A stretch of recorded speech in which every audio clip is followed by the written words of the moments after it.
Hello, boys and girls. Okay, so this is like maybe the 20th time that I'm taking this video. I'm actually not gaining my composure. I'm not gathering my thoughts on this, but I'd like to put this out there. I want it to actually be known. Um, yeah, I got a new haircut, but oh well, same as the last time, but I got a haircut. But yeah, this is not about that. This is a follow-up video on my previous video, the road to my degree. So I told you about 2018. That was my best year. Now I'm gonna tell you about the opposite end of that scale, being my worst year. So you may think that 2015 is actually my worst year. 2015 is not my worst year. 2016 is my worst year because it, yeah. So 2015, I failed a lot of modules. Yeah, yeah, I think I mentioned that. But in 2016, what had happened was my financial situation back at home changed a lot. So let me explain. My family actually owned like a business which we supplied a pick and pay, a certain pick and pay with sushi. So, and then they take commission for selling the sushi.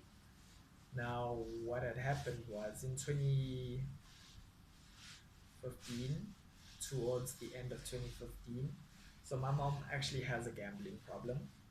That's a very big gambling problem. She does this thing where she takes like all of the finances at home available and she rips through it in a casino, two casinos, three casinos, I don't know.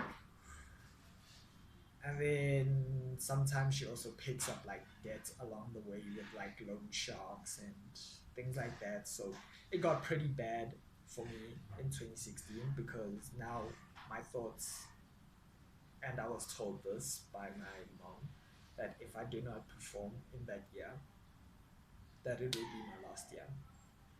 Now I'm like, shit. What? What? Oh no.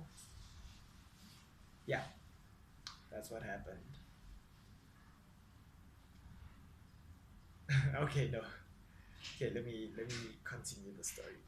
So I started getting like a lot of bad thoughts from that.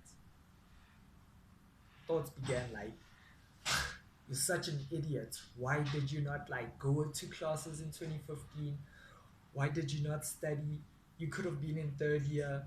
Third year would have been the best thing because then even if the finances are bad, at least third year's pay 2017, I can do my whole year and then figure that out in 2018.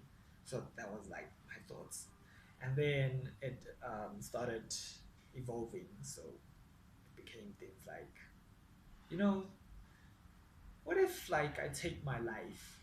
Wouldn't it be better because then at home they wouldn't need to worry about my school fees and my like my accommodation fees and all of these things, my food, my books, and needs in general. And started thinking of ways of like maybe I can climb to like the tallest building on campus and jump off. Or maybe I can like cut myself with a knife and then bleed to death in my sleep.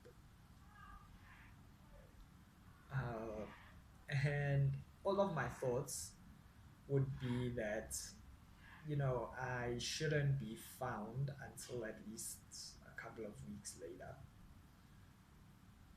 Or at least that nobody gets hurt along the way. So two things that saved me is that a thought arised in my head is that, well, I mean, if you take your life now, what if your mom decides to go gambling and then like she doesn't care about her other son anymore?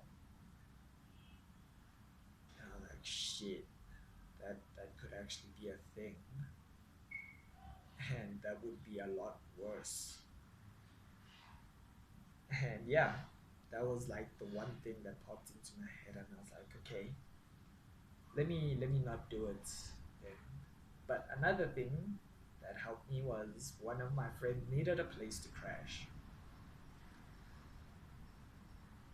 So I was like, okay, cool. Come and chill with me, man. I mean, I had an extra mattress and we made things work. But yeah, having him around meant that if I was gonna kill myself, that, you know, he would probably be put in, like, he'd face a lot of trauma. I was like, ah, damn, I can't do it now because, well, man's is out here. And yeah, so nobody actually knows about this, that I actually went through all of this. But it happened, and I think it happens to almost all university students. Everybody fights a different battle. Some of you, it's I need to get this degree because I really need to get a proper job because I need to help things at home, and that kind of pressure breaks you. And then like you're studying your hardest, and then you're still not getting it. I don't know. There's like a lot of different situations that lead up to this one common thing, and like you feeling very, very suicidal, very self-harmful. Is that even a word? Oh my god. Yeah, like that type of thing. And you may, like, because I didn't tell anyone, and I want this actually to be known that it does happen, and it did happen to me, and every now and then, like it went on. 2017, I still faced it because, like, I was still recovering. Um, 2018, I still faced it every now and then. This year, it still hits me. I'm just like, oh my God, what am I gonna do about this situation, that situation? There's a lot of things that you cannot control that lead up to the situation. And I guess um, you just gotta face the things that you can control. Things like, okay, let me just put my all into studies. And if it doesn't work out, maybe there's another thing after that, because I actually do not regret failing 2015. Right now, I don't. But 2016 me is a different me, and you could have just been like, well, what about, there's a rainbow at the end of the tunnel. I would have, bullshit. I do not see that rainbow. I don't see the light. I really don't. I'm not getting it. It's just a lot of frustration. And yeah, so basically, deal with the things that you can deal with. Um, well, this is what works for me. Dealing with the things that I could deal with at the time. Having a friend there. It doesn't even need to be a person that knows that you're going through all of these things. Just having someone there, it changes you. No, like if if you stay alone, get a friend that you're gonna study with until as soon as you see that bed, you are gonna crash in. Like you, even after studying, you leave the study center. It's like you sleep walking back to your place. That is how tired you are. So yeah, just having someone there so that they can, you know, be like your guardian angel, I guess. Uh, and then watch. For me, watching anime helped me as well. Watching someone go from zero to hero, even though it's not a real person, it's just a made-up fictional story about Naruto, who was some kid who really sucked at a lot of things and ended up being the hero of the whole village. But yeah, it doesn't matter. Like there just needs to be a lot of positive things around you. I tried motivational videos; those things didn't help, so that's why I don't really like them. Um, and I guess you can call this a motivational video, but this is just me telling my story and actually giving you my thoughts on what actually works. So yeah, there's those things, and I guess yeah, I guess that's it for today. I know that it's a very bad note to end this video on. So here's a joke. In my video about Guababa, I told you I messed up um, with a certain girl in 2016. So yeah, that can be like the highlight, the funny part of the year that had a lot of bad things. And yeah, another thing is shout out to all my friends actually. Um, I'm actually just putting this out there right now because I didn't want anyone to know. Then, well, at that point, I didn't want anyone to know. I guess I want to be more open about it now. Is that, yeah, I did suffer from this, and sorry I did not tell you. And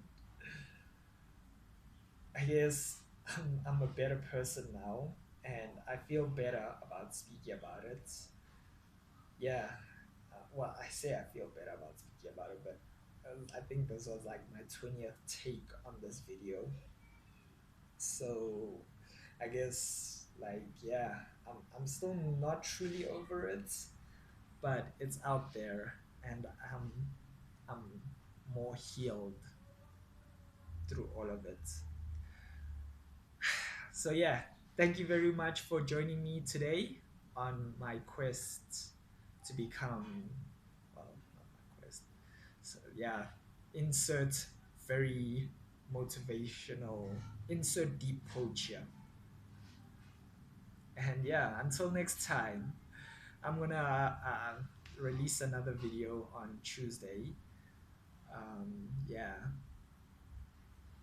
y'all will see what that's about. So until next time, Joygin.